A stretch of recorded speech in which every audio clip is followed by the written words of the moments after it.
devoir d'inventaire ba xam effectivement ndax ambition yi ñu ci bëggoon am nañ ko wala déet. Est-ce que ce travail d'inventaire a été fait? Leneen li monsieur le ministre mooy en 2024, 10 ans après justement ces concertations, dafa am une promesse de rupture boo xamante ni moom lañ ñu dig askanu Sénégal. Aujourd'hui, qu'est-ce que le nouveau régime apporte réellement en termes de valeur ajoutée, en termes d'ambition et de vision par rapport à l'enseignement supérieur et à la recherche et à l'innovation? Parce que bu ñuy déglu boobu ba tey, je pense que la difficulté majeure bi ngeen am mooy peinture chantier yi ngeen fekk wala eggale tegu xeer yi ngeen fekk. Mais en réalité boobu ba tey 2 ans après, sur les 60 mois que vous avez, 20 dem nañu, 40 yi lan ngeen ci fas yéene def? Ban horizon lan ngeen fas yéene def? Est-ce que aujourd'hui en ligne de mire il y a la création de nouvelles universités? Mais beneen bi mooy l'environnement même de nos universités pose problème aujourd'hui. te loolu jàpp naa ne il faut que ñu gën ci liggéey ba nga xamante ni dinañ am un environnement adapté foo xam nit ñi xale yi dinañ étudiants yi dañ fa mën a épanouir bu baax, mais aussi les enseignants. Donc jàpp naa ne loolu c'est extrêmement important. Leneen li nga xamante ni donc justement la ligne de démarcation, loolu bëgg naa ngeen ñëw ci par rapport ak régime yi nga xamante ni ñoom ñoo fi jàll. Beneen bi mooy on parle d'économie, mais à la base il y a l'économie de la connaissance. Je pense que ne lépp lu ñu bëgg a def, ambition bu ñu mën a am, suñu fexewul ba jàng bi ak jàngale bi ñu def ci liñ ci war a def du ñu dem fenn. Parce que dëkk yi rawante yëpp, keroog dégg naa le premier ministre muy tudd Singapour, mais à la base Singapour c'est aussi le savoir. Parce que bi ñu demee ba xam ne amuñu benn ressource, dañ ne mënuñu négliger le capital humain. Donc loolu on ne peut pas se permettre de s'accommoder de petits pas. Il faut que ñu def ay investissements majeurs yoo xamante ni dootuñu tudd xaalis, parce que loolu tam piège la. Parce que jàpp naa ne l'enseignement, la recherche, la science, ça n'a pas de prix, ça a un coût boo xamante ni il faut que ñu consentir ko bu pare nangu ko. Mais tant que ñoo ngi continuer di lim di yéem li nga xamante ni ñoo ngi ko ciy def du jëriñ dara. Leneen bi mooy la gestion axée sur les résultats certes, mais les impacts. Tey jii autant de milliards yi nga xamante ni bariwul par rapport ak ambition yi ñu am, milliards yooyu ban impact lay am réellement sur la qualité et surtout nan la ñu mën a def aussi ba téye loolu lu ma intéressé la trop, la saignée bi ñu am par rapport aux enseignants. Parce que ñu bari ci sunuy enseignants chercheurs aussi bu ñu gisee beneen opportunité feneen dañuy dem, parce que amuñu politique boo xamante ni mën na leen a maintenir ñu toog. Nii étudiants yi di gréver nii di taal di lakk bi ñuy ñëw léegi gis nañ pneu yi ci tali bi, mais enseignants yi peut-être que dañ ko mënul rek, mais mënoon nañu def la même chose, parce que ñoom aussi ils ont beaucoup de revendications et le personnel administratif globalement. Li ñu wax sànq aussi ci étudiants yi loolu aussi ça m'intéresse énormément, parce que boo jëlee état du Sénégal jël xaalis muy les bourses étrangères, est-ce que bourses yi bu ñu koy octroyer dañ koy joxe en fonction de nos enjeux du moment? Est-ce que am na orientation boo xamante ni dinañ ko ci def gunge xam li suñu réew soxla jamono bi ñu orienter bourses yi à ce niveau, topp leen, parce que boo ko toppul moment boobu après boo ko bëggee pour mu ñibbi si yenn saa yi dina jàng loo xamante ni sax réew mi soxlawu ko, wala réew mi wala soxla na ko mais loolu amu fi.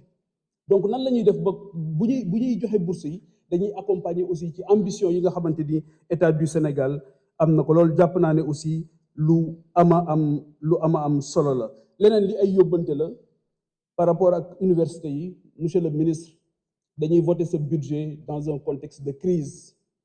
Dañuy voter ce budget dans un contexte de crise. Donc actuellement université yëpp ñoo ngi nekk en mouvement. Et jàpp naa ne toujours par rapport à la promesse de rupture, on ne peut pas se permettre sur les 2 ans, je pense que su fekkoon un travail sérieux a été fait, problème yu mel ni duñu ko am tey. Donc je pense qu'il faut davantage, comme ni ma ko doon waxee, ñu renforcer les moyens humains, les moyens matériels, permettre étudiants yi ñu mën di jàng dans des conditions optimales. Parce que boo demee l'université Sine Saloum recevoir naa leen, université Gaston Berger la même chose, et beaucoup d'autres universités. Te jafe-jafe yi daanaka benn la, fi ñu dëkk ak fi ñuy lekkee ak fi ñuy jàngee sori na soriwaay boo xamante il faut que ñu changer ko de façon radicale. Leneen li aussi voilà, donc ñoo ngi leen di gërëm bu baax di leen sant. Merci. Merci. Honorable député Maimouna Bousso. Honorable député Amadou Diallo numéro 2 se prépare.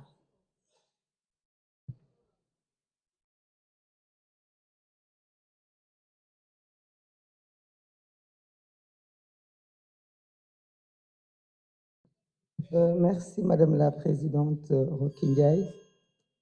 Monsieur le ministre des Finances, Monsieur le ministre de l'Enseignement supérieur, Madame la Secrétaire d'État, recevez nos salutations ainsi que vos collaborateurs. Chers honorables députés, bonjour.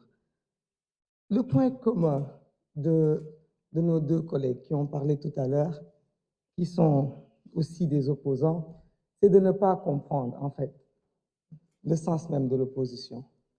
Il faut s'opposer à un président de la République si vraiment on est sérieux dans une opposition. Si demain on va être élu, on ne peut pas s'opposer constamment à un Premier ministre.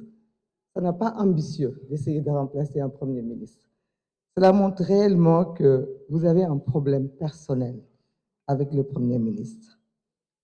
Tout à l'heure, quelqu'un a dit que le meilleur a parlé de populisme, a parlé de vérité. Chers collègues, le meilleur ennemi de la vérité, c'est la mauvaise foi.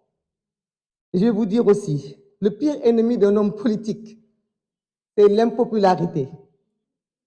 C'est aussi le fait de ne pas arriver à faire ses propres preuves, mais c'est le fait aussi de ne pas accepter la volonté divine, d'avoir un adversaire qui est beaucoup plus populaire. Il n'y peut rien, il l'a dit lui-même. Il n'a rien fait pour avoir cela, c'est le bon Dieu qui en a décidé ainsi. Mirmi, d'où les marabouts, c'est Dieu. Essayez d'en vouloir au bon Dieu. Vous nous parlez des étudiants, vous nous parlez de ce que nous devons dire au ministre. Tout le travail a été fait en commission. Je crois que les ministres vont encore subir. Je crois que jamais les ministres n'ont autant subi que des députés de la majorité qui ne font que réclamer et qui ne sont pas là pour applaudir les ministres. Donc, c'est aussi de la mauvaise foi. Monsieur le ministre, moi, je vais vous interroger, comme mon collègue l'a dit, sur le budget. Oui, il y a 16,2 milliards à l'université Gaston Berger. J'espère qu'il sera content, qu'il va applaudir après. Et il y a 16,2 milliards de budget à Saint-Louis, mais il y a quand même une suspension de bourse de la promo 31. 700 étudiants qui se sont vus formuler qu'ils n'ont plus de bourse. Alors, est-ce que vous pouvez nous donner une explication sur cela? Parlons toujours de chiffres. Contrairement à eux, ils font de la littérature politique. En parlant de chiffres, je vois que là où on parle d'innovation, recherche, il n'y a que 2,5% du budget qui est alloué aux recherches. Je trouve que c'est assez peu et j'aimerais que vous rassuriez les Sénégalais que dans l'avenir, peut-être, ce montant sera un peu augmenté. En ce qui concerne l'UCAD, je crois que les étudiants sont dans leur bon droit. La seule chose qu'on peut demander, c'est peut-être que les revendications puissent changer de forme. Et ça, on vous invite, Monsieur le ministre, à mettre le jean, le body, ou peut-être mettre le blazer, ou je ne sais pas quoi. Mais en tout cas, allez leur parler. Parce que les étudiants, ce sont des patriotes. Ils l'ont démontré. Ils l'ont démontré parce qu'ils se battent pour leur pays. Ils sont engagés à réussir ici, pas seulement parce qu'ils n'ont pas le choix. Certains, c'est un choix. Le choix même de renoncer à l'immigration clandestine et aux études est un choix. Mais peut-être qu'il faut les accompagner avec plus de communication, plus d'échanges, et peut-être que le débat pourra passer. Donc, gérer les étudiants. Et par contre, pour tout le reste, votre programme 2091, donc oui, c'est le programme qui parle des étudiants. On a vu tout à l'heure dans le rapport, on nous a parlé d'un bond de 44 milliards. Je ne sais pas si vous pouvez revenir là-dessus. Je n'ai pas suivi peut-être bien les débats ou j'aimerais bien savoir sur quelle rubrique vous avez eu ces plus 44 milliards. Je vous félicite sur les bourses de 88 milliards et je tiens à dire à nos étudiants que certes, nous sommes un pays pauvre, mais nous sommes un pays soucieux de son éducation. Ici au Sénégal, les gens ont des bourses. Les gens sont accompagnés par l'État malgré les difficultés. Aux États-Unis, un très très grand pays, les gens sont obligés de s'endetter pour faire leurs études. Dans d'autres pays, les gens sont obligés de vendre leurs biens pour pouvoir faire leurs études. Alors c'est ça le populisme. Le populisme, c'est de venir ici nous dire que ce dont nous parlons n'est pas exact. Le populisme, c'est d'essayer de monter le peuple contre vous qui êtes gouvernants, contre ceux qui sont aujourd'hui aux affaires. Les étudiants comprennent et doivent comprendre que les études ne peuvent pas toujours être à la solde de l'État. nous devons accompagner l'État à avoir ces organisations, ces sociétés, ces multinationales qui sont ici au Sénégal, qu'ils puissent participer aussi à ces bourses-là. L'État du Sénégal, l'État d'hier, l'État d'aujourd'hui est un État conscient de l'avenir de ses enfants, de l'avenir de sa jeunesse. Merci beaucoup. Merci beaucoup. La parole.